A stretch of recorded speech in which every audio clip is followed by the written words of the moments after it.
In the previous session, we were introduced to different groups of instructions, and I told you in that session that this session onwards, we will be learning about the data transfer group of instructions.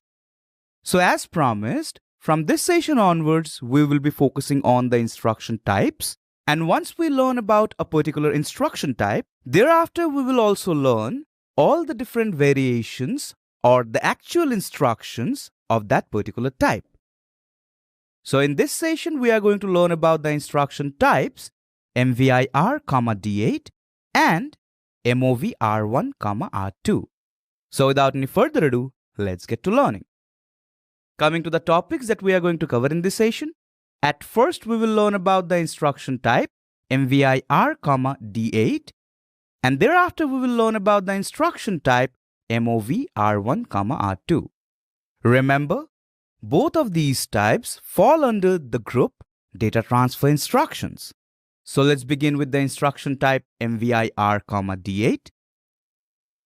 Now coming to the instruction type MVI R, D8, as you can notice, we have got a mnemonic in here. Now it is MVI. Let's learn what it stands for. It stands for Move Immediate. Now what does it mean? It means we are supposed to load a register with an 8-bit value. Let's now decode the instruction. We have got MVI, the mnemonic which stands for Move Immediate. Then we have R. Now what is this R? This is a register. Now what register we are talking about? Well, for that, let's take the incomplete programmer's view of the 8085 microprocessor. As you can see, I have not included all the registers that we have in the programmer's view. For this example, I am going to use only the GPRs and the accumulator. And the reason for that is, this instruction pertains to only these registers. That is, this R specifies any of these registers A, B, C, D, E, H, and L. Now what is this D8? It is the 8-bit value. In other words, D8 is the data of 8-bit. Let's now look at the size of this instruction. Well, MVI-R is of 8-bit and D8 is supposed to be of 8-bit. So cumulatively, this entire instruction falls into the category of 2 bytes long instructions. Now, this is the instruction type. What are the different instructions? Well, they are MVI A, D8, MVI B, D8, MVI C, D8, MVI D, D8, MVI E, D8, MVI H, D8, and MVI L, D8. Now, what do they mean? Whenever we will execute any one of these instructions, the data of 8-bit, which will be mentioned within the instruction itself, will be moved immediately into that particular register. So as you can see, this is the type, and we have got 7 different instructions in here. Now for the D8 part, these 8 bits will be specified in the instruction. What about the mnemonics? Well, for these, we have got different opcodes, and the opcodes are 3E, 06, 0E, 16, 1E, 26, 2E. Now these are 2-digit hexadecimal numbers, in other words, 8-bit binary. Now this particular opcode, that is 2E in hexadecimal, is actually 8-bit, which corresponds to the MVIL part of the instruction. The rest of the 8 bits will be provided in the instruction itself as D8. Now you might be wondering, do we have to remember these opcodes? Well, not really. Remember, all these instructions are specific to the 8085 microprocessor. And within the documentation of that, all the opcodes are mentioned and these are fixed. Also, at a later point of time in our course of learning, I'll tell you how to decode the opcodes for a particular instruction. So this is all about the MVI RD8 instruction type. Remember, this is Move Immediate and that's the mnemonic for it. R stands for any of these 7 registers and D8 is the data which will be immediately fed to the particular register. So that was all about the instruction type MVI R, D8. Let's now learn about the next instruction type MOV R1, R2. Now coming to the instruction type MOV R1, R2. Here the mnemonic MOV, it stands for move.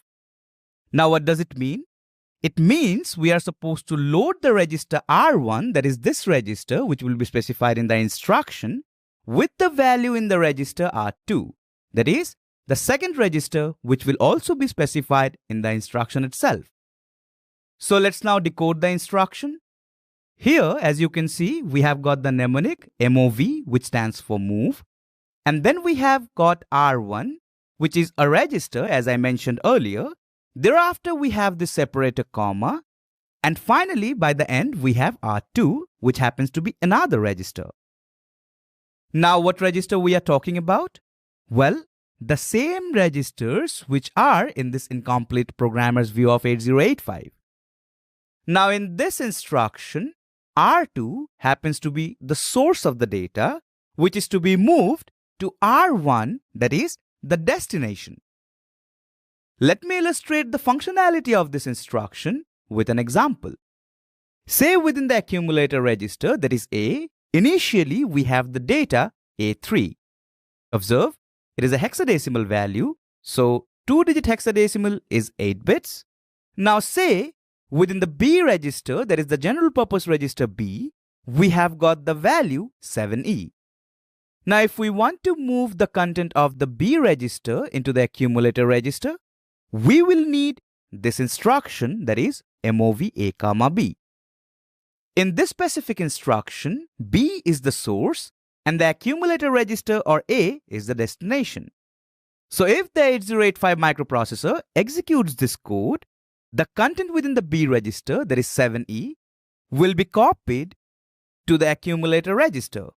Notice, after the execution of this instruction, the content within the accumulator register is 7E. Now, did you notice something interesting? We are calling it move, but in reality, we are copying the data from the general purpose register B to the special purpose register, that is the accumulator. So although we are calling it move, we are basically copying. Now this instruction MOV R1, R2, it falls under the category 1 byte long instructions. I hope you remember there are 202 1 byte long instructions in 8085. Now remember, this is the instruction type. In reality, there will be multiple instructions. Now if we take R1, that is the destination, to be the accumulator register or A, and say R2 can be any other register including A, in that case, we are going to have 7 different instructions. Notice MOV A, MOV A, B, so on till MOV A, L. Now in place of R1, if we consider the register B, that is the general purpose register, in that case too, we will have the first instruction as MOV B, A, and the last, that is the 7th instruction, is going to be MOV B, L. Now we can see similar patterns of the same instruction type if in place of R1, we consider all the different GPRs C, D, E, H, and L.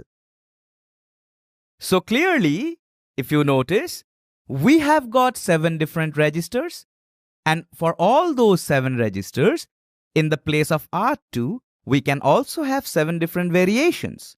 In total, 7 multiplied by 7, that is 49 instructions are there for this type MOV R1, R2. So clearly, like I mentioned earlier, remembering all these opcodes are useless and we don't really need that. So that was all about the instruction type MOV R1, R2. Remember, here the mnemonic MOV stands for move. And in the instruction MOV R1, R2, the register which is placed after the comma is the source, and the register R1, we may choose any of these GPRs for the place of R1, and the same can be stated for R2 as well. However, R1 is the destination.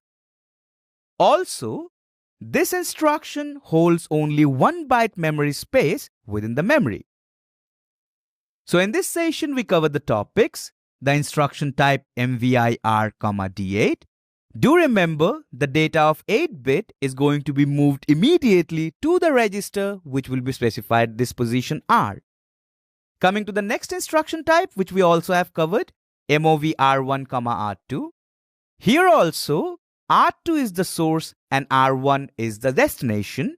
And although we are calling it move, we are basically performing copy. Alright people, that will be all for this session. In the next session,